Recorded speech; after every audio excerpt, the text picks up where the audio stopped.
right. මේ ප්‍රශ්නය තමයි රජයේ නිලධරයෙකුට වසරකට ලබාගත හැකි උපරිම කෙටි නිවාඩු ප්‍රමාණය කොපමණද? short leaves කොච්චර ප්‍රමාණයක් ගන්න පුළුවන්ද කියලා තමයි අහන්නේ. short leaves. එහෙනම් අපි බලමු ප්‍රශ්න 4ක් තියෙනවා. A මාසකට 2 බැගින් වසරකට 24කි. B මාසකට 1 බැගින් වසරකට 12කි. C මාසකට 4 බැගින් වසරකට 48කි. D කෙටි නිවාඩු සඳහා සීමාවක් නොමැත.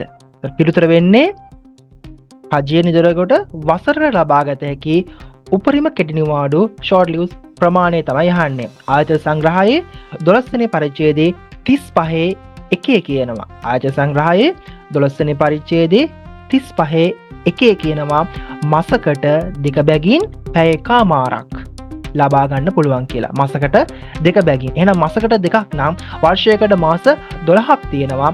12 වැඩි කිරීම 2 සමානයි 24යි. පිළිතුර වෙන්නේ 24යි.